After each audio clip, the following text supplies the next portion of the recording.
Hola, te damos la bienvenida a la Iglesia Betel Casa de Dios, donde estás invitado a escuchar un mensaje especial para ti. No te lo puedes perder. Comparte y disfruta con tu familia la palabra de Dios.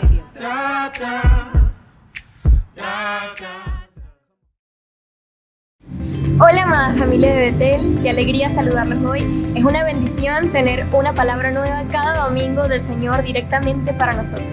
Por eso hoy les invito y les animo a que sintonicen su corazón con la voz de Dios y mantengan su fe y su pasión encendida así como en el primer día. Bueno, alístense, busquen lo que necesiten, manténganse enfocados, pídanle al Señor que les dé la paz y la conciencia de la importancia de su palabra en sus vidas. Y bueno, no perdamos la alegría el día de hoy y estemos pendientes de cada cosa que el Señor nos quiere decir y nos quiere revelar en nuestra vida. Hola, buenos días, amada iglesia. Reciban muchas bendiciones y les amo. Qué lindo estar con ustedes en esta mañana. Quiero enviarles un saludo de nuestros pastores principales, Alejandro Beck y Caro Ver. Esos son nuestros padres espirituales que nos aman, oran por nosotros, nos tienen en sus corazones. Entonces reciban un abrazo caluroso de parte de nuestros padres espirituales. Saben, hoy quiero compartirles una palabra que se titula Adheridos para esperanza y vida. Y les voy a invitar ya de una vez a entrar a buscar en la Biblia Juan capítulo 15, versículos 1 al 19. Vamos a buscar en nuestras Biblias. Lo vamos a leer en la PDT. Dice así la palabra de Dios. Yo soy la vid verdadera y mi Padre es el que la cuida. Él corta todas mis ramas que no dan fruto, poda y limpia cada rama que da fruto para que así produzca más. Mi mensaje ya los ha limpiado a ustedes. Permanezcan en mí y yo permaneceré en ustedes. Ninguna rama puede dar fruto si está sola, sino que tiene que estar unida a la vid. Igual sucede con ustedes. No pueden dar fruto si no se quedan en mí. Yo soy la vid y ustedes las ramas. El que permanece en mí y yo en él producirá mucho fruto, pues separados de mí ustedes no pueden hacer nada. Pero el que no permanece en mí será desechado como una rama inútil que se seca. Después se recogerán las ramas secas, se echarán al fuego y se quemarán. Si ustedes permanecen en mí y son fieles a mis enseñanzas, pidan lo que quieran y se les dará. Ustedes darán honra a mi Padre dando mucho fruto y así demostrarán que son mis seguidores. Yo los he amado como me ama mi Padre. Permanezcan en mi amor.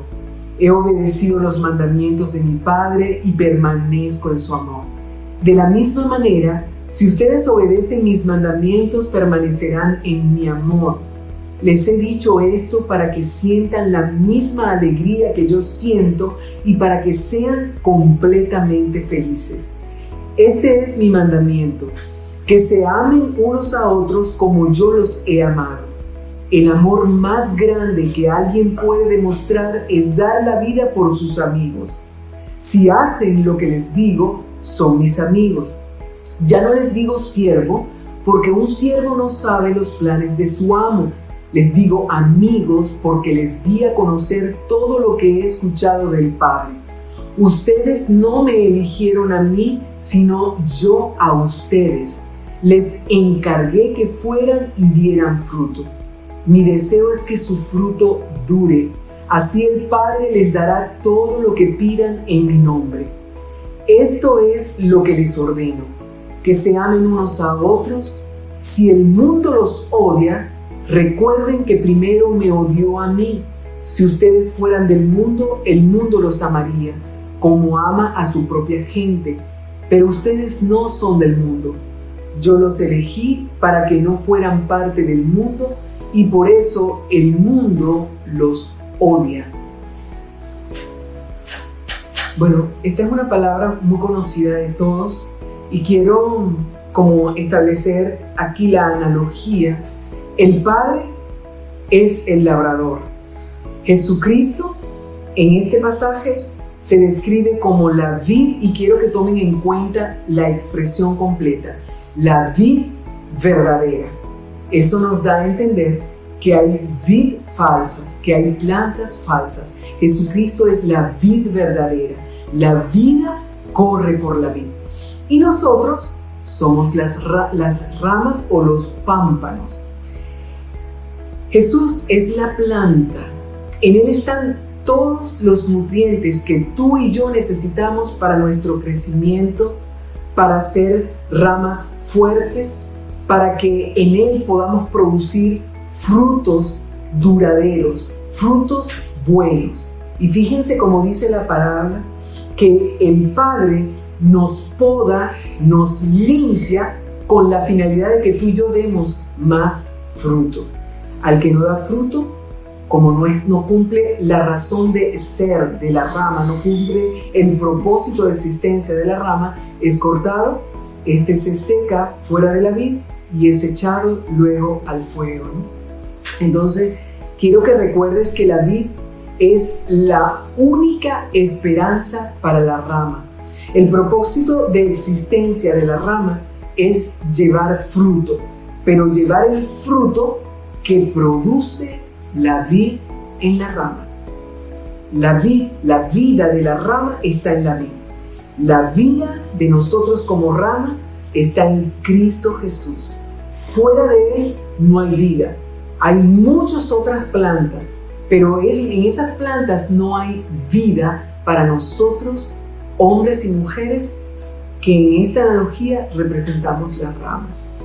No lo olviden, la rama no fue hecha para ser un adorno, la rama no fue hecha para caminar sola, la rama no fue hecha para autogestionar su propia nutrición, la rama no fue hecha para elegir y decir qué tipo de fruto va a dar, la rama no fue hecha para ser como un adorno llamativo que sea digno de admiración. La rama fue hecha para estar adherida a la vid, y estando adherida a la vid, de la vid fluye la vida, y esa vida produce el fruto en nosotros, la rama.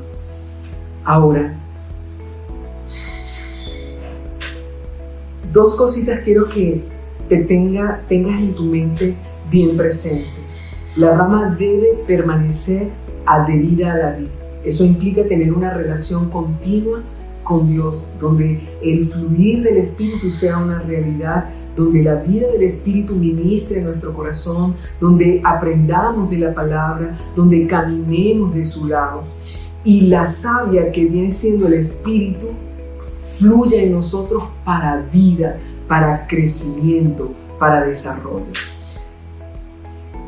Yo pensando aquí en la vid y en las ramas, me doy cuenta que las ramas somos muy vulnerables.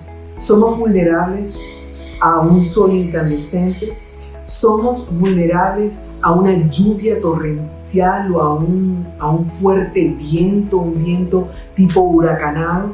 Somos vulnerables al fuego, somos vulnerables a que vengan extraños, foráneos y quieren templarnos. Somos vulnerables.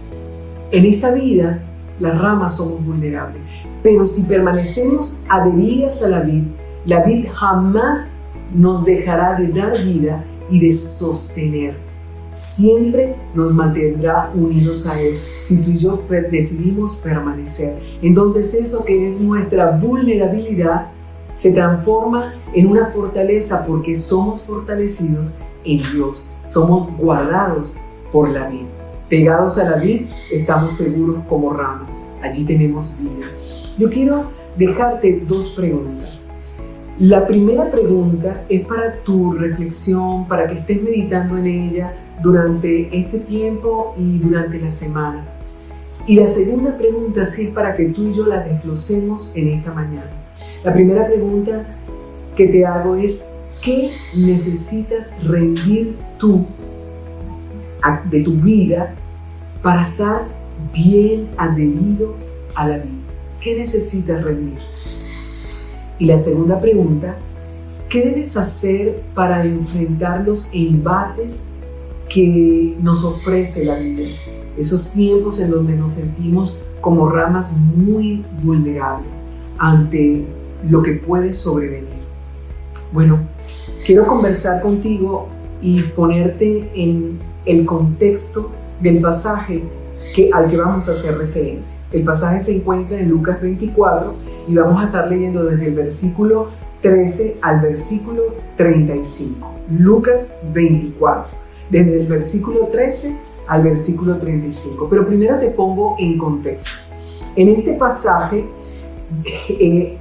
ya Jesús se había entregado, había sido condenado y llevado a la cruz, clavado en la cruz, y había muerto. Lo habían descendido y lo sepultaron en la tumba de José de Arimatea. Allí él ya tenía 3 días cuando vemos este pasaje. Aquí se presenta este evento. Miren lo que pasa. Vamos a leer a partir del versículo 3. Ese mismo día, 2 de los seguidores de Jesús iban a Emaús, un pueblo a 11 kilómetros de Jerusalén. Mientras conversaban de todo lo que había pasado, Jesús se les acercó y empezó a caminar con ellos, pero ellos no lo reconocieron.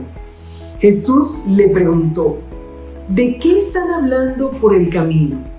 Los 2 discípulos se detuvieron. Sus caras se veían tristes, y uno de ellos, llamado Cleofás, le dijo a Jesús: ¿eres tú el único en Jerusalén que no sabe lo que ha pasado en estos días? Jesús preguntó: ¿qué ha pasado? Ellos le respondieron: lo que le han hecho a Jesús, el profeta de Nazaret.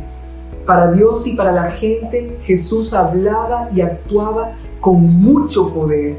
Pero los sacerdotes principales y nuestros líderes lograron que los romanos lo mataran clavándolo en una cruz.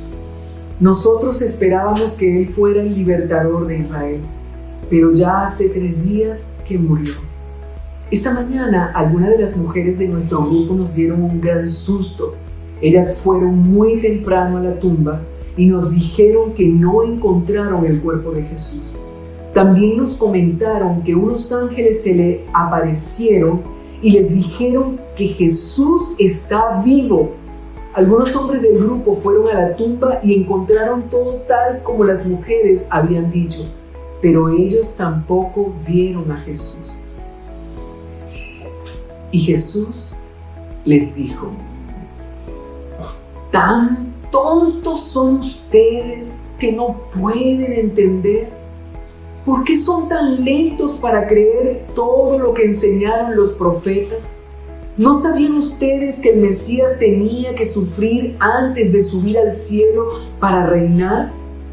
Luego Jesús les explicó todo lo que la Biblia decía acerca de él. Empezó con los libros de la ley de Moisés y siguió con los libros de los profetas. Cuando se acercaron al pueblo de Emaús, Jesús se despidió de ellos, pero los 2 discípulos insistieron: quédate con nosotros, ya es muy tarde y pronto el camino estará oscuro. Jesús se fue a la casa con ellos. Cuando se sentaron a comer, Jesús tomó el pan, dio gracias a Dios, lo partió y se lo dio a ellos. Entonces los 2 discípulos pudieron reconocerlo, pero Jesús desapareció. Los 2 se dijeron: ¿no es verdad que cuando Él nos hablaba en el camino y nos explicaba la Biblia, sentíamos como que un fuego ardía en nuestros corazones? En ese mismo momento regresaron a Jerusalén. Allí encontraron reunidos a los 11 apóstoles junto con los otros miembros del grupo. Los que estaban allí les dijeron: Jesús resucitó. Se le apareció a Pedro. Los 2 discípulos contaron a los del grupo todo lo que había pasado en el camino a Emaús y cómo habían reconocido a Jesús cuando Él partió el pan. Quiero que recuerdes esta pregunta que les hizo Jesús. ¿Qué plática es esta? ¿Por qué estáis triste? Esto lo dice en la versión Reina Valera. ¿Qué plática es esta? ¿Por qué están tristes? Porque ellos estaban cabizbajos, apesadumbrados. Ellos estaban como detenidos en la escena tan terrible cuando Jesús se entregó y fue golpeado, vituperado y luego clavado en la cruz y le vieron morir. Para ellos fue una escena muy dura. Estaban a distancia, por supuesto, todos los discípulos se habían desaparecido de la zona. Ahora, si estos dos hombres estaban desmoralizados y tal vez hasta angustiados, tristes, ellos creíamos que era el Mesías, pero como que no era el Mesías porque ya tiene 3 días de su muerte y bueno, no pasó nada. Quiere decir que era un profeta de Nazaret, era alguien que tenía mucho poder en la palabra, pero no era el Mesías. Entonces ellos se enfocaron en la calamidad, se quedaron viendo esa escena triste y repasándola en sus mentes, sintiéndose mal. Ahora, ¿se han dado cuenta que no hablaron la palabra? Que no hablaron de las palabras que Jesús les había enseñado. No recordaron nada de la palabra. Por eso, reconstruir la realidad sin basarnos en la palabra nos hace quedarnos pegados con las escenas de calamidad y de tristeza, con los acontecimientos duros que podemos vivir en la vida. Y esto fue lo que les pasó a los discípulos. La manera de reconstruir la escena basados en la palabra nos lleva a una perspectiva real de los acontecimientos. Lo que ellos estaban viviendo tenía que ser visto a la luz de la palabra de Dios. Por eso vemos cómo Jesús, con tanto amor, primero los exhorta y luego los lleva a la palabra, los lleva a la ley de Moisés, al Pentateuco, para que ellos puedan ver la necesidad del Salvador y todo lo que se decía en la palabra acerca del Salvador. Cómo los profetas profetizaron sobre la venida del Hijo del Hombre, cómo profetizaron los sufrimientos que Jesús tenía que experimentar y luego morir para luego resucitar al tercer día. Y Él se los había enseñado. Si ustedes buscan en este mismo libro de Lucas, capítulo 21, van a encontrar unos títulos que dicen señales antes del fin y otro título que dice la segunda venida del Hijo del Hombre. Allí Él habla de todas estas cosas que iban a acontecer hoy. O sea que es vigente para nosotros.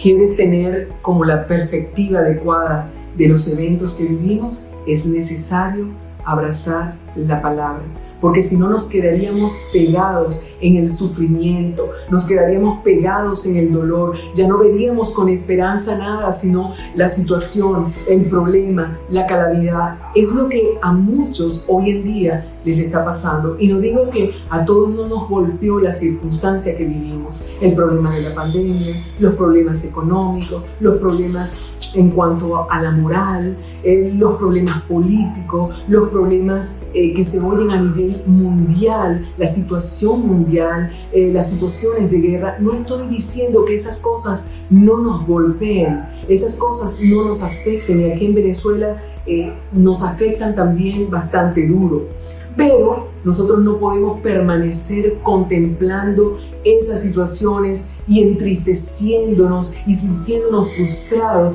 porque a eso no fuimos llamados.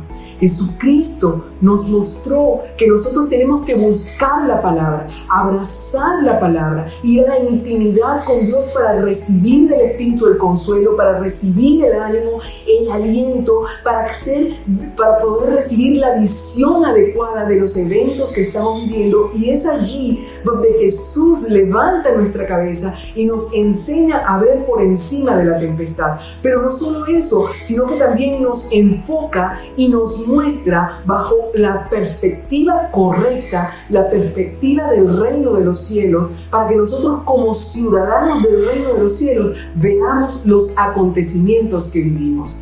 De tal manera que podamos entender y ubicar, insertar en la historia de la iglesia estos eventos que vivimos y podamos entender con la perspectiva correcta hacia dónde nos dirigimos y qué debemos hacer.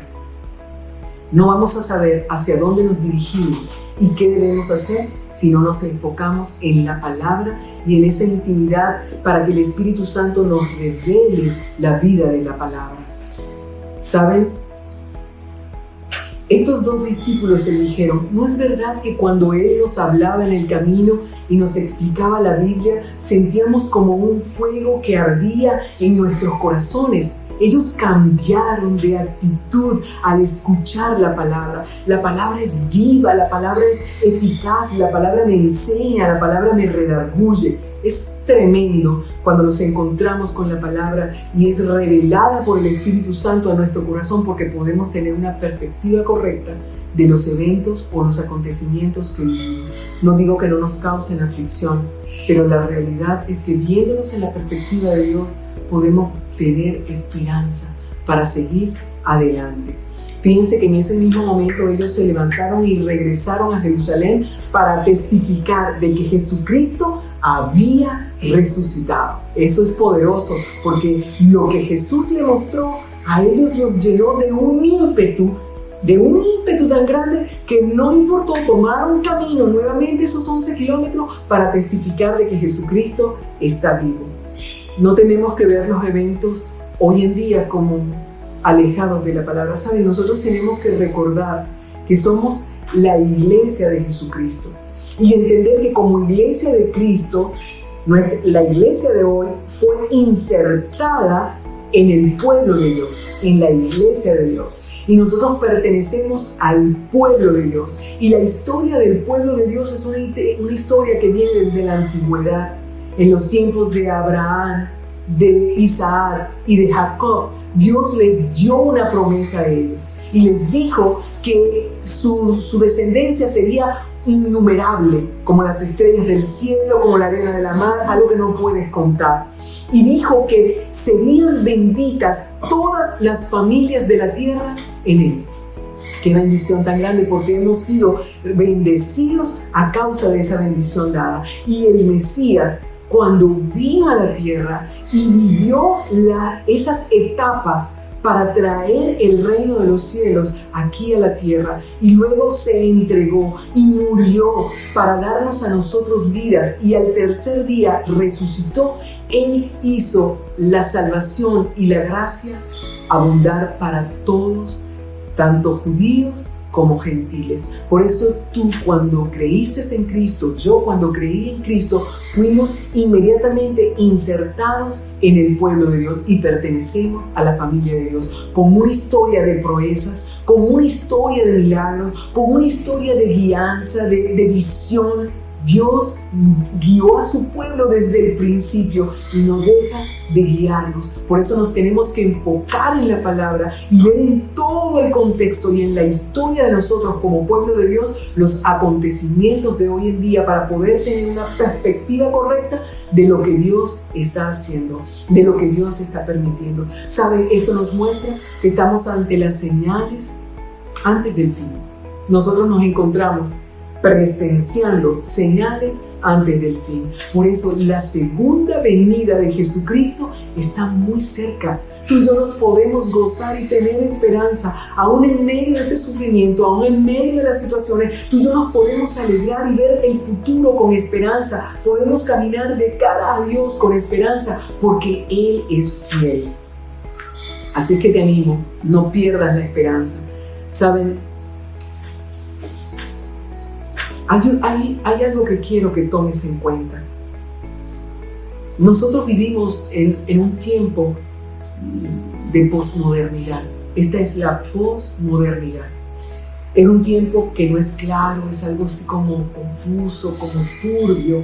La mayoría de las naciones vivimos épocas que están marcadas básicamente por el pluralismo, por el eclecticismo, el sincretismo, por la filosofía hedonista, por el individualismo, por precisamente la cosmovisión del estilo de vida es algo que marca nuestra sociedad postmoderna. Y en estas sociedades postmodernas hay una tremenda confusión. Las personas no tienen claro lo que es correcto y lo que es incorrecto, lo que es bueno y lo que es malo. Muchas veces llaman a lo bueno malo y a lo malo bueno, porque a todo el conocimiento le han dicho que es relativo. A la verdad la llaman relativa. Para esta sociedad postmoderna todo es relativo. Por lo tanto en el plano moral como en el del conocimiento opera el relativismo según la visión y el concepto de esta sociedad postmoderna.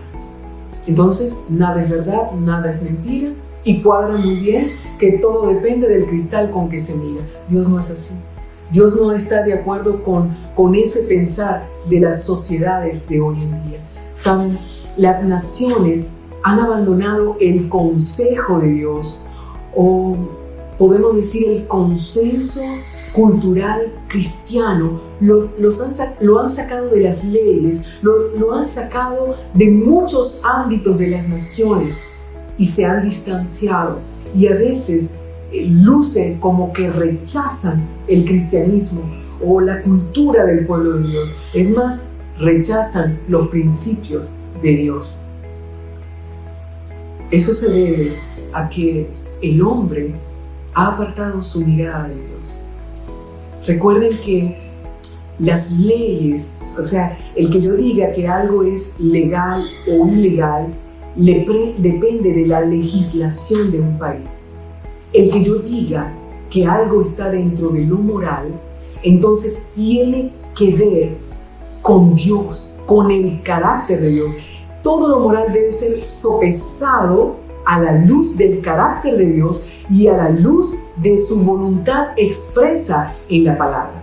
Aquí en la palabra de Dios está expresada la voluntad de Dios. Allí conocemos el carácter de Dios. Ahí nos habla de la moral. Entonces, cuando hablamos de leyes que hoy están enmarcadas en la legislación, pero no necesariamente están enmarcadas en el ámbito de lo moral.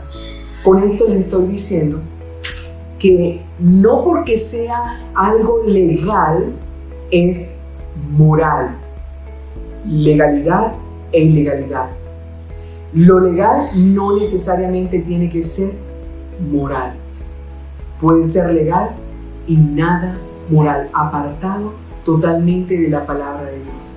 Esto caracteriza a la sociedad postmoderna y nosotros podemos ver ejemplos muy palpables. Uno es el aborto. No hablo del aborto terapéutico, hablo del aborto. No voy a entrar en detalle. Otro, el matrimonio entre personas del mismo sexo. Y aún en varios países se está legalizando la adopción de hijos por estos matrimonios del mismo sexo, para que formen una familia. Totalmente un concepto errado de lo que es la familia y de lo que necesitan los hijos. La eutanasia, la manipulación genética en algunos ámbitos.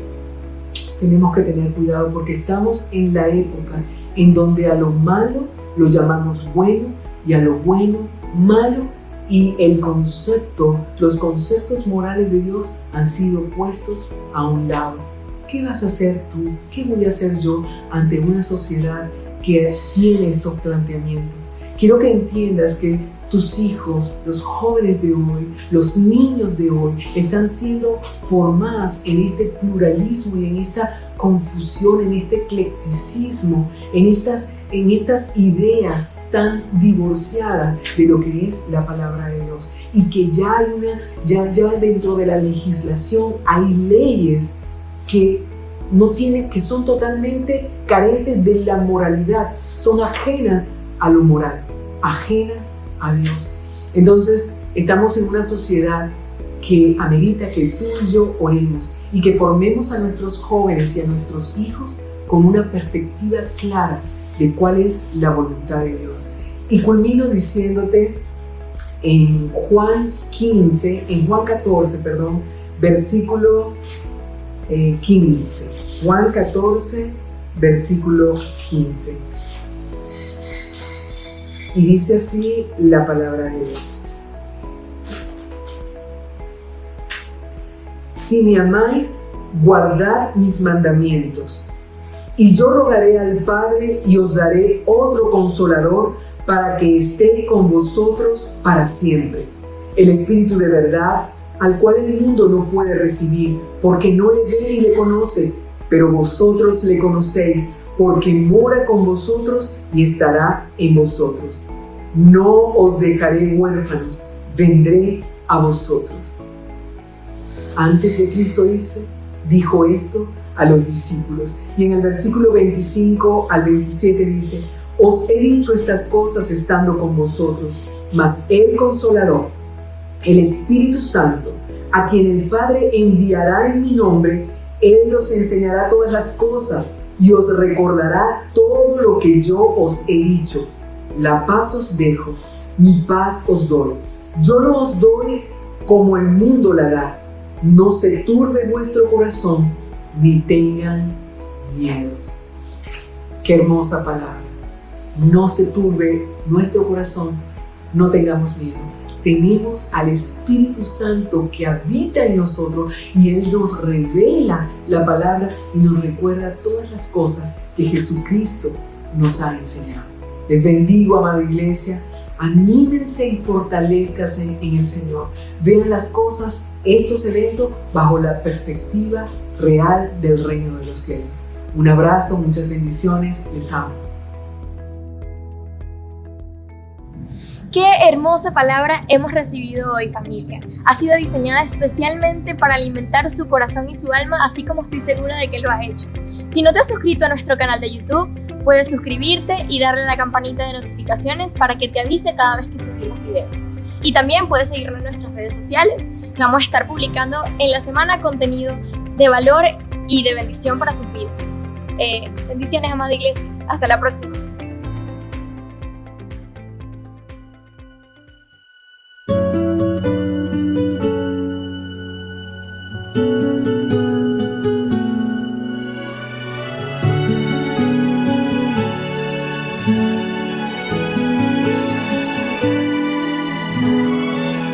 Llévame por un momento a la montaña.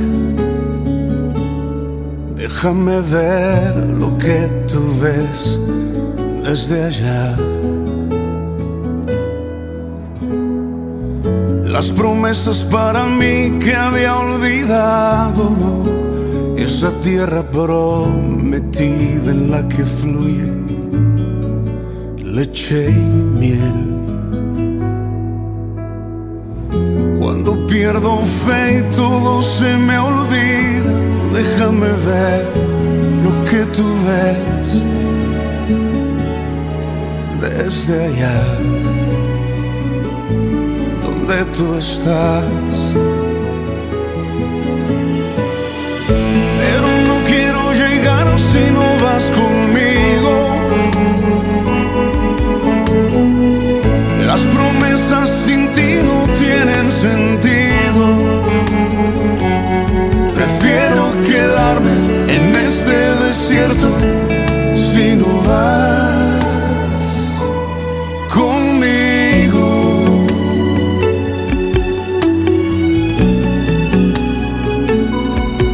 Conmigo.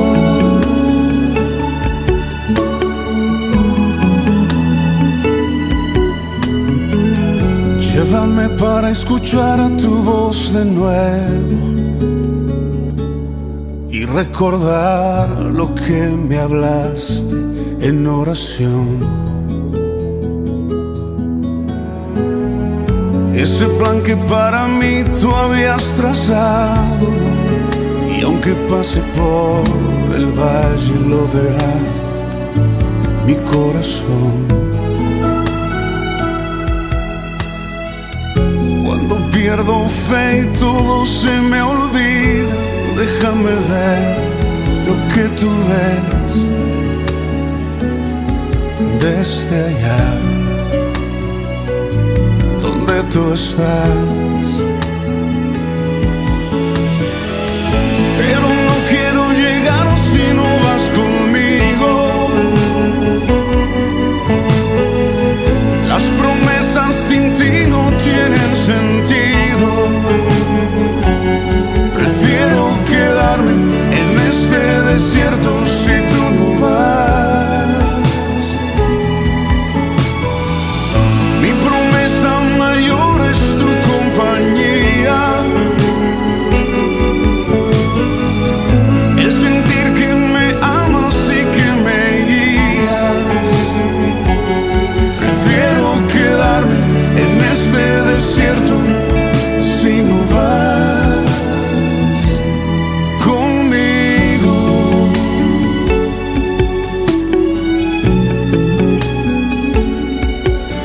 Conmigo.